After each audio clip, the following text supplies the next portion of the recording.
And welcome back to Hometown Today on 95.3 WBEV, powered by Daily Dodge. Hometown Today is presented by McKinstry's Home Furnishings in downtown Beaver Dam and Professional Floor Covering and Abbey Design Center. You can find them at 713 Park Ave in Beaver Dam or online at PROFLR.com. They are locally owned, and Randy and his team are here to help you design the perfect space. Over 1,000 samples of carpet, LVP, hardwood, tile, area rugs, and window finishings. It's so much more than floors. They have a wide selection of kitchen and bathroom countertops, cabinets, tile, shower inserts as well, and much, much more. But talking about those floors for a minute, you can choose from one of the many different types, styles, and brands of flooring. They have carpet, that hardwood we know we all love, laminate, LVP, tile, stone, area rugs. Randy and his team will come out to measure, provide suggestions on types of flooring and price points to meet your budgets, which I know, Kale, we always have to make sure Randy and them, they're helping us out. They always do. They're great friends of ours over there. So please go over 713 Park Ave in Beaver Dam and check them out. And now I'm very excited. We are joined by Dave Elgersma, coach of player development, and Heidi Elgersma, the registrar for Beaver Dam United Soccer Club. And first of all, guys, thank you so much for joining me. Thanks for having us. Of course. And I would love to hear about how this came to be. It's been 15 years just about now. How did this happen? So back then our kids were younger. Our son was a big-time soccer player, wanting to. He's like 7 or 8 years old. And we were looking for a competitive place for those guys to play and get better as soccer players. We had we had 3 teams when we started. So we had like 30 to 40 guys that were really excited about playing the game and wanted to get good. And we wanted to find a competitive place to play. So we contacted the people that were running MESA, which is Madison Area Youth Soccer Association, contacted them. We actually ended up, when we first started playing for them, playing with Cap City Soccer Club initially. They're located on the east side of Madison. Because MESA wanted to find out how serious we really were out here in Beaver Dam, because we were further out than they normally extended. Sure. So we played for Cap City for 3 years, and then they kind of told us after that, okay, how serious are you guys? Let's get with it. Formed our club. Took us about a year to get everything formalized, and in 2010, everything was established, and we started playing under Beaver Dam United Soccer Club the 2011 season. So, and when we started, I wanted to see how serious we were. We had 10 teams right off the bat. Wow. So it was really good to see the interest. And these kids were we travel in the Madison area. So within an hour of Beaver Dam, we'll travel. The kids get, in both fall and spring, they get 8 games in each season, and we get 4 in Beaver Dam here where we play at the YMCA, and we get 4 on the road. So the kids got to get a little bit of travel, but it's not anything crazy, and some really good competition. Absolutely. And what is the age range for your guys and having these players on the teams? How old can you be? How young can you be to join? So our youngest for traveling is 8 years old. We'll go U9 all the way up through high school age. We'll play U19. Wow. So our high school players, like right now, the boys' high school season's in the fall. Right now they're playing this spring. And the girls just flip because the girls are playing right now high school. They'll play in the fall. So it gives them an opportunity to play the game outside of their high school season. And I'm playing around here. You guys have a website, bdusc.com. You also have a Facebook page where you can learn a lot more about the club. And one of the first things I saw, registration is open right now. That's correct. We're open. How do people go about registering? They can either go to the Facebook page, find it there, or go to our bdusc.com. There's a link on there that they click on. We're incorporated with a new program called Play Metrics, and it'll take them there to register and walk through the steps of what they need to do. Pretty simple registration process, Yeah, I imagine, as well. I haven't heard anything. I've asked around because it is a new system. We've been on it now a year. Yes. We started it last May. So our problem is we have to open registration early because we have to give the Mesa League notification by about the first week of July of what teams we're going to have.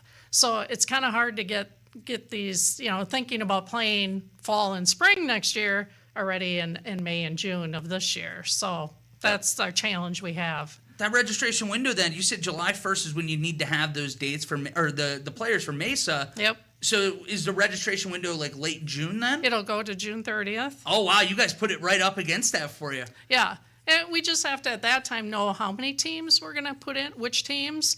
We can still add players on if we have room on those teams. Oh, that's perfect. So make sure you have an opportunity. If you're listening in your car right now, you can go to those websites we mentioned or watch this interview back on Daily Dodge YouTube. So you'll be able to catch all this information. But it's not just registering for that right now. I see that you guys have a youth soccer camp from boys and girls ages between 5 and 14. Yes, we're doing that again this year at Prairie View Elementary School. We'll do it there from 5:30 to 7:30, Monday through Thursday, June 23rd through the 26th. If we do get one night where it's rain, we'll just do it again. We'll give them the extra day back on Friday. Oh, nice. But I'm bringing back in former high school coaches, current high school coaches, not just from Beaver Dam, but Columbus. Anywhere else I can get guys. I've reached out to the guys in Waupun as well to see if I can get guys there. And we also get former players, high school players.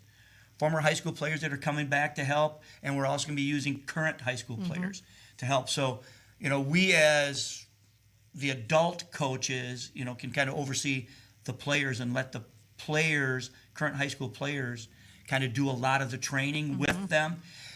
The kids really like that. When I get the guys to come back and they're out there juggling and playing catch and the ball never touches the ground, these kids are like in awe of these guys. Like they're superheroes to them at that age. Yes, and that's what's really neat, and that's what brings the excitement in.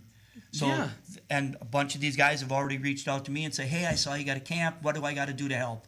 So that's what's really neat. I get a lot of satisfaction out of that. Having young youth programs is so important to develop what you see in high schools, and whether that goes beyond that. So what you guys are doing is a really cool thing right now. But you have a youth soccer camp. Registration is available for the seasons. Yes. You guys do things throughout the year too, though. What else do you guys do? Yeah, during the winter we offer, our teams, some of them, they go play some indoor futsal tournaments. They just kind of started that last year. We actually held our first annual futsal tournament back last December, and we'll be having our second annual futsal tournament in January. We had 25 teams last year, which was pretty good for our first year out. We expect to have quite a few more because we've had people interest from other local areas and stuff reach out to us to find out if we're doing it again. Dave can kind of describe more on the futsal, what the difference is. Sure. So what futsal is, it's played on a basketball court. Oh, so it's a little bit smaller. So it's on a hardwood floor, size of a basketball court. We give them a little 3 or 4 foot little goal to shoot at, and it's usually played 5-on-5. So and it's really neat. That's got to be wide open too, fast playing. Yes. So the ball that's used is it's called a futsal ball. It's a heavier, denser ball that's made to be played on the ground. Okay, there's not a lot of lifting that goes on. There's not a lot of headers with this thing. The young players are not going to be heading that ball. It's rather dense and heavy. Sure. But it's great for their foot skills and being able to work on the passing and movement of the ball and the players without the ball. Fast-paced game, and it's just a lot of fun for these kids. And I, as a former high school coach, really appreciate that off-season work, that these young kids get, because it makes a tremendous amount of difference when they get outside on the grass again and they're used to moving that heavy ball. Now they get their normal ball, and it's just... It's having a batting donut on your baseball bat, and all of a sudden it's a lot lighter when you're going to swing. Things move a lot quicker. It's like, wow, this is a lot easier to do that. And it just helps develop our kids. It gives them something to do in our off season. So for kids that might want to be getting involved in soccer, but they're worried they're not experienced enough to join a group like this, is there an experience level that you would recommend, or is this really like, hey, if you're getting into soccer, come and join us? You can do that, right? I mean, if you want to travel, you can do that, right? And it's not, we only have 1 or 2 teams that are playing at a higher competitive level right now. The majority of our teams are rec level players, right? Where they're new to it. I've got a young man from Columbus. He's in his first year. Wow. Right? So he's willing to try a lot of things. So, and he's on a team that guys have been playing for 4 or 5 years. So we just put him in there, and they have fun and they learn together. When you're on a team and you're inexperienced and you're playing with someone that's more experienced, you kind of look at them and say, I want to be able to do that. So they work harder that way. But we also partner with the YMCA. Mm-hmm. So if we've got young kids that are interested in playing a game of soccer that don't want to travel, we've got the YMCA League. Mm-hmm. Andrew, so you get to kind of pick your poison, so to speak. If we just want to stay in town, but learn the game, to find out that, hey, maybe travel's not for me, but I want to learn the game. Andrew Perkins runs the youth soccer program for the YMCA, and we work with Andrew, and his coaches to help, okay, what do we need to do to work with our kids? So these kids that, I think they've got them at like 5 years old at the YMCA, they're playing little 5-on-5 outside games, and it's a lot of fun. So, and they practice one night during the week, and their games are always played on a Friday night right out at Dodge County YMCA. So it works out really well. So that, and then the kids that we've gotten kids from their program up into ours. Mm-hmm. And that's what we want to do. We want to be a feeder program. Yes. Mm-hmm. So the YMCA Youth in Town helps feed our travel program. Now we take those kids, they're going to get a little bit better competition. And then our program, Beaver Dam United Soccer, feeds the high schools. That's fantastic. Right. And I know we only have about 30 seconds left, so if you guys can tell us again where people can find you or how they can go about registering and being a part of this club. Yep, just go to our website, bdusc.com, or the Facebook page. You'll find us out there. Our goal is hopefully eventually to buy our own location fields so we can have our own fields, and possibly try to put up an indoor facility so that these kids can have some fun during the winter and play. Absolutely. Keep growing the game, especially right here in the area. It's a really cool thing what you both are doing and what this club is doing. Yep. So good luck to you. I really hope that it continues to be a success. 15 years. Let's hope for another 15 strong at least. Exactly. But thank you, Dave and Heidi, for joining me today. It was a lot of fun talking with you. And again, good luck this next season. Thank you. Thank you very much. Absolutely. We're going to take a quick break here before Kale and I are going to fill you in on what's going in or around the area here. That's coming up next on Hometown Today on 95.3 WBEV, powered by Daily Dodge.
And welcome back to Hometown Today. Doing wind sprints here. I had to say goodbye to our last wonderful guest.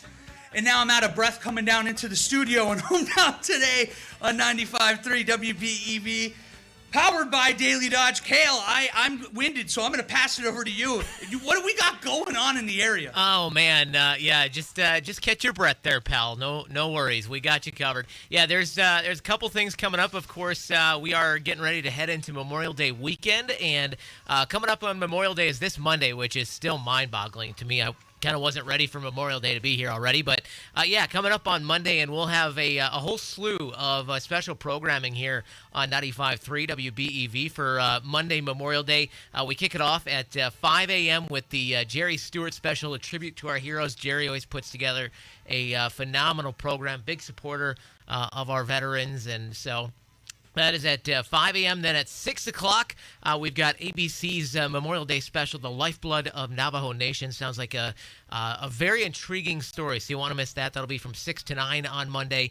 Then from 9 to noon, we'll have the CBS Memorial Day special. They've got a ton of different veteran stories they'll be telling and talking with some great veteran-centered organizations as well. So looking forward to that one from 9 to noon on Monday. And then, of course, it's just not Memorial Day or the kickoff to summer without a little Brewer baseball, is it? No, not a chance. So we got Brewers baseball. Brewers taking on the Red Sox, 12:35 the pregame on Monday.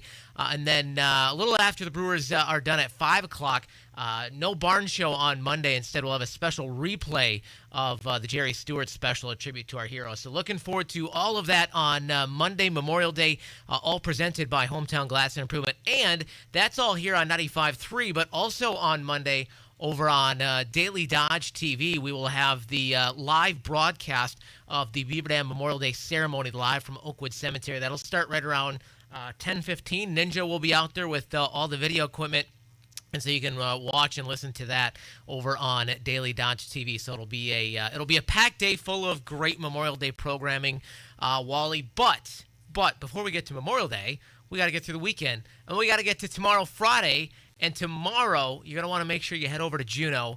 Over at Yankees Piggly Wiggly in Juneau, our good friends at the Gathering Source and Churchill Services hosting a big brat fry tomorrow over at Yankees Piggly Wiggly in Juneau. That'll be from 8:30 a.m. until 2 p.m.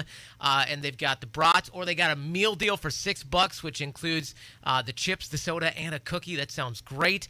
And again, that's going to be 8:30 to 2 tomorrow at Yankees Piggly Wiggly in Juneau. So I'm looking forward to heading over there for lunch. It's going to be a good time. No kidding. I was going to say, there's a ton going on this weekend, so make sure, especially you get some free time, you utilize some of these opportunities around the area. Again, Memorial Day, we all have veterans in our life, Kale. Yep. People that we need to be thankful for. It's a great weekend to show that we appreciate what they do. So go out, make a weekend out of all these great things that you just mentioned. Get some good food in you at the same time. So I don't even know what else to say. That's a fantastic little slate there. I know. I love it. It's going to be a fun weekend. Looking for any special plans you got for Memorial Day weekend? You going to be doing a little grilling? I see. I've got some Fox Brothers brats in the fridge right now. I'm ready to go. I know there will be a couple cold beverages not too far away from me. It's going to be a very fun weekend, Kale. How about you? What do you got going on? Yeah, we've got, we're going to do some stuff with the kids. I'm hoping the weather looks good, which is good because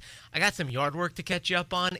I don't know if you've noticed, Wally, it's been a little wet out the last few days. No, you don't say. Yeah, it's been a little, actually, like the last week. It's been a little wet. So yeah, there's a reason we got the marsh in the area, huh?